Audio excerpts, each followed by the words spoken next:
Okay, this is the next lesson about scales and chords. Now, basically, we've dealt with the basic chord shapes in the last lesson. Major is made up from 1, 3 and 5 from the major scale, and the minor chord is made up from 1, 3, 5 from the minor scale. Oops, sorry, 1, 3, 5. You've possibly come across these already. If you're looking at a songbook and you might see an A7. What's an A7? Well, basically, it's as simple as this. You're still playing your first, your third, and your fifth. Okay, well, they are there. 1, that's the first, that's the fifth, and that's the third. But now I've taken one of my fingers off, and instead of playing the G string fret 2, I'm playing an open G string. So I've got this note now. So the chord sounds different. Instead of being an A chord, it's an A7 chord. Alright, which is slightly more bluesy. And basically you've got 4 notes going on now. Because what we've done is we've added that note there. 1, 2, 3, 4, 5, 6, 7. There it is. That's called the dominant 7th chord. Okay? So that's the dominant 7th in the key of A. Alright? There's 2 7ths, just to make it even more confusing for you. 1, 2, 3, 4, 5, 6, dominant 7th.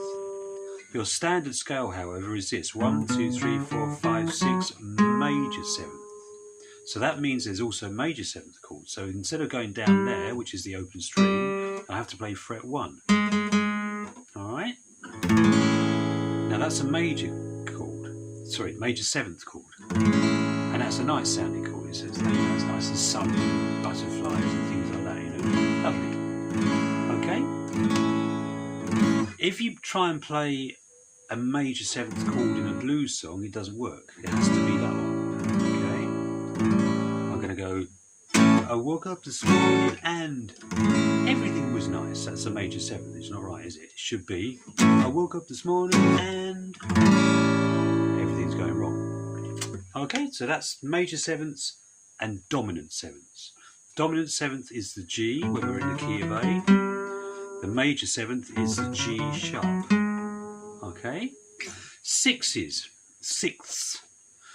Basically, that's exactly the same principle, but this time we're playing the 6th note, which in the key of A is F sharp. All right, 1, 2, 3, 4, 5, 6 there. Now these are often used in conjunction with the 7ths and the dominant 7th in a blues thing. I'm going to go.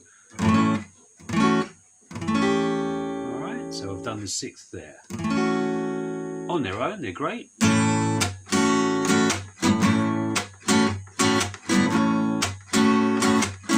All right. That's it. That's 6s and 7ths in the major key. In the minor key, it's exactly the same. But however, instead of playing the major chord, we're changing the 3rd down to the minor chord. If you don't understand that, go back to the previous lesson. The 3rd is the one that changes between major and minor. So I'm now playing an A minor. And I'm going to do the same there. I'm going to do an A minor 7. Okay. Now there's only 1 7 in the minor key. All right. There is, this is a bit of a weird one, there is actually 2 6ths. The 6th note in the minor key is this. Alright, and now that note there is down there. So if I play that, I'm doing a minor, and I'm putting the 6th on. But to be honest, that doesn't sound very nice as a chord. Okay, so most people do this for the minor 6th, which is just basically 1 note up. Okay, and it's that. It's not a very used chord, I must admit. They do sound great with like creepy things and stuff like that. There's lots of minor 7ths, so you get used all the time. There is. Okay, that's the minor 7th. But the 6s is a bit of a, you know, a specialist sort of thing. Okay, but they are there. They're there to be used. Okay, so that's 6s and 7ths in the major and the minor key. Okay, we'll do the sus4s next lesson.